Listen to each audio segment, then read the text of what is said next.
দেখেন ইসকনকে নিয়ে আজকে ভারত আমাদের খাদ্য বন্ধ করে দিয়েছে, আমাদের সাথে তারা বাণিজ্য করবে না। চিকিৎসাও বন্ধ করে দিয়েছে, তারা আমাদের চিকিৎসা করবে না। আমাকে কালকে প্রশ্ন করেছে, ভারত যদি চিকিৎসা বন্ধ করে দেয় আমাদের অবস্থা কি হবে? আমি বলছি খুব ভালো হবে, আমাদের দেশে ভালো ভালো হসপিটাল আমরা নির্মাণ করব। ভারত যদি চিকিৎসা বন্ধ করে দেয় আমাদের দেশে হাজারো ভালো ভালো ডাক্তার আমরা তৈরি করব। ভারত যদি খাদ্য বন্ধ করে দেয় আমাদের বাংলাদেশের প্রত্যেকটা মানুষ আমরা কৃষক হয়ে যাব, আমি নিজেও কৃষক হয়ে যাব।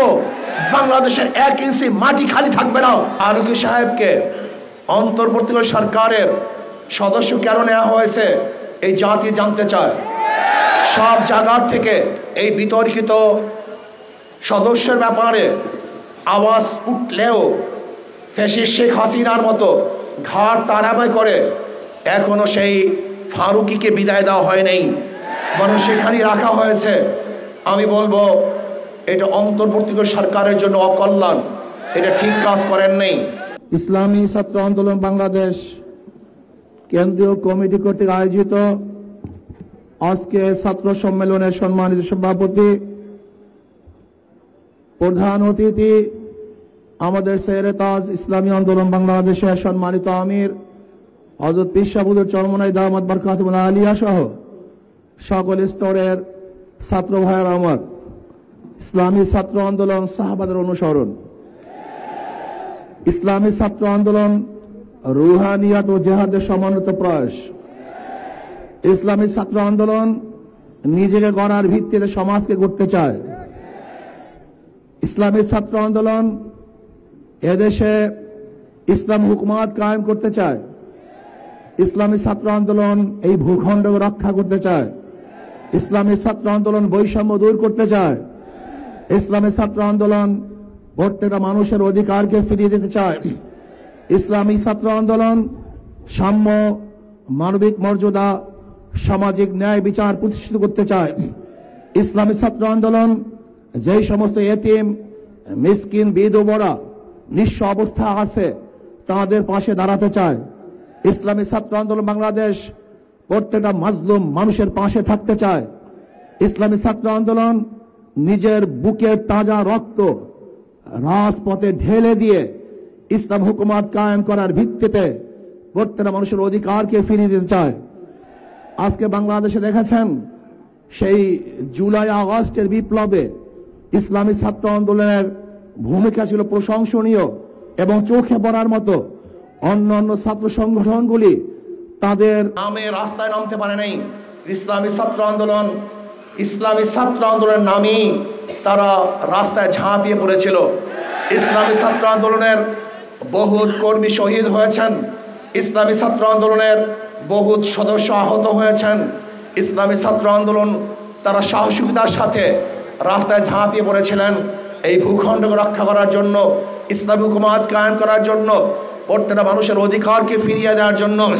কিন্তু আমরা কি দেখেছি, অন্তর্বর্তীকালীন সরকার যে আশা, যে আকাঙ্ক্ষা নিয়ে অন্তর্বর্তীকালীন সরকার হয়েছিল, কিন্তু অন্তর্বর্তীকালীন সরকার সেই আশা এবং আকাঙ্ক্ষার বাস্তবায়ন করছে না।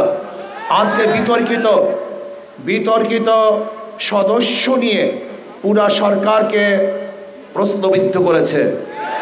ফারুকী সাহেবকে অন্তর্বর্তীকালীন সরকারের সদস্য কেন নেওয়া হয়েছে এই জাতি জানতে চায়।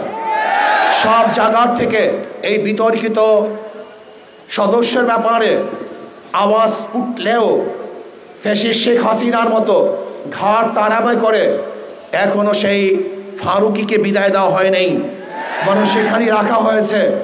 আমি বলবো এটা অন্তর্বর্তী সরকারের জন্য অকল্যাণ, এটা ঠিক কাজ করেন নেই। যাই হোক, দ্রব্যমূল্যের ঊর্ধ্বগতি এখন পর্যন্ত আপনি নিয়ন্ত্রণে আনতে পারেন নাই।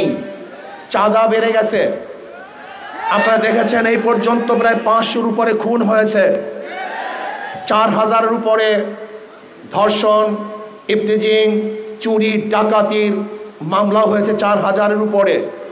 এইগুলি আমরা চাই নাই। এই জাতি কোনো অবস্থাতেই নির্বিচারে হত্যার বাংলাদেশে দেখতে চায় না। আমার কোনো মেয়ে ধর্ষিতা হোক এটা বাংলাদেশের মানুষ দেখতে চায় না। আমাদের বাংলাদেশের মানুষ কোনো ক্ষুধার্ত থাকুক এটা দেশের জাতি দেখতে চায় না।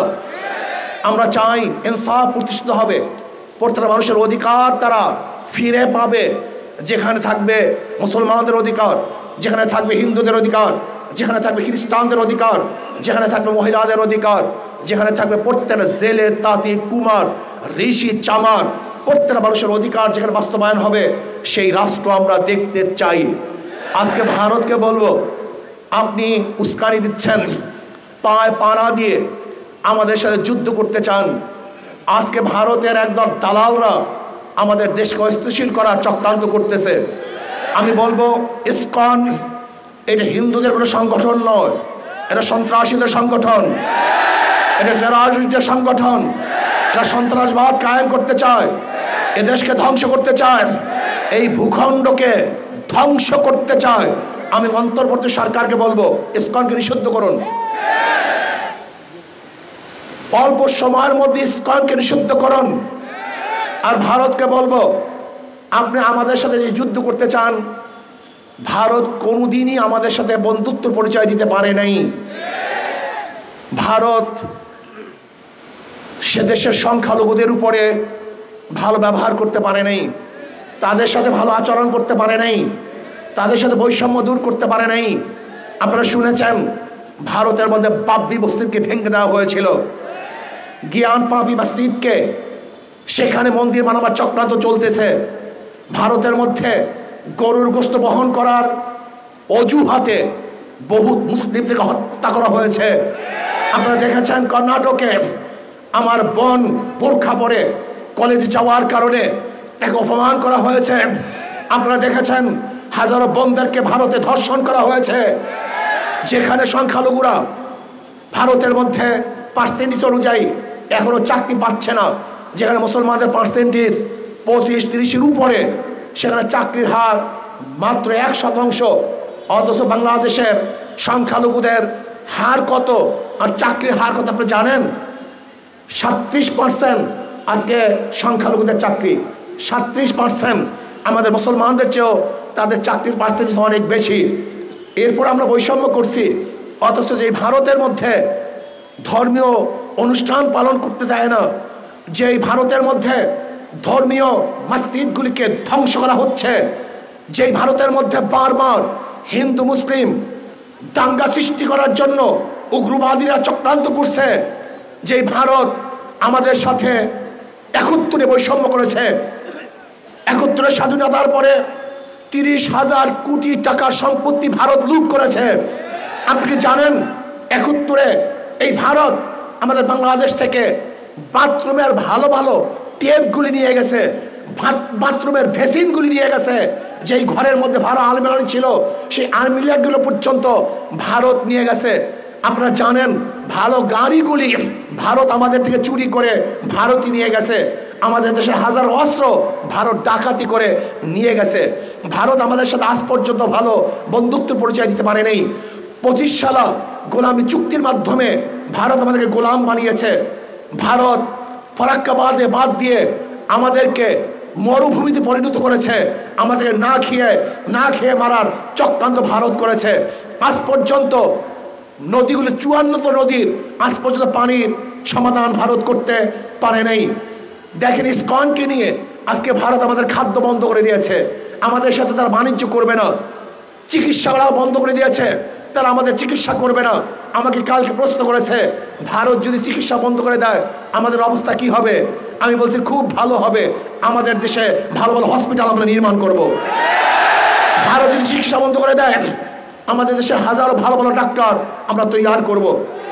ভারত যদি খাদ্য বন্ধ করে দেয় আমাদের বাংলাদেশের প্রত্যেকটা মানুষ আমরা কৃষক হয়ে যাব, আমি নিজেও কৃষক হয়ে যাব। বাংলাদেশে 1 ইঞ্চি মাটি খালি থাকবে না যেখানে কৃষি করা হবে না।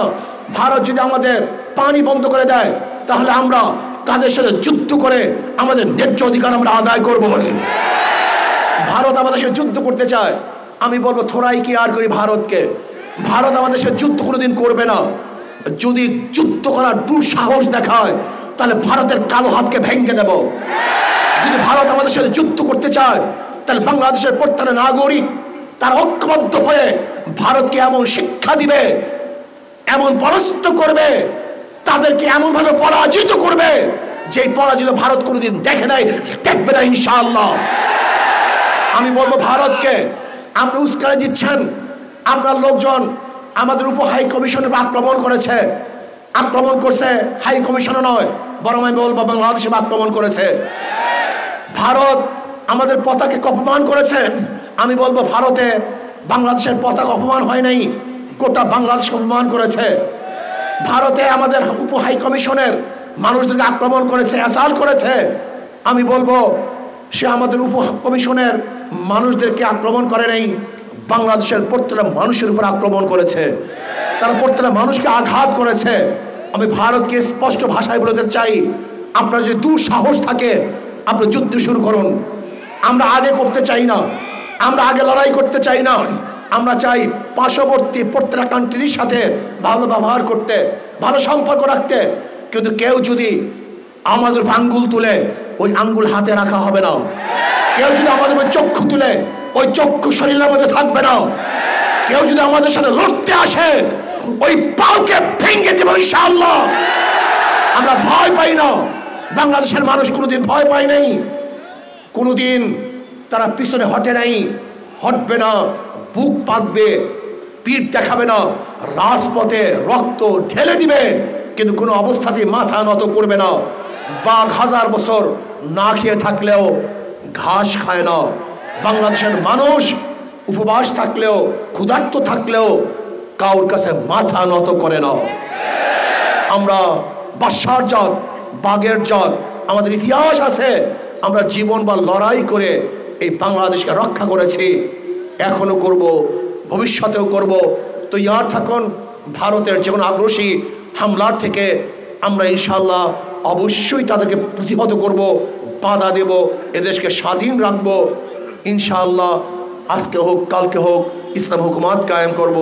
আল্লাহ আমাকে এবং আমাদের সবাইকে ইসলাম হুকুমাত কায়েম করার তৌফিক দান করেন। ওয়া মা আলাইনা ইল্লাল বালাগ। আসসালামু আলাইকুম ওয়া রাহমাতুল্লাহি ওয়া বারাকাতুহু।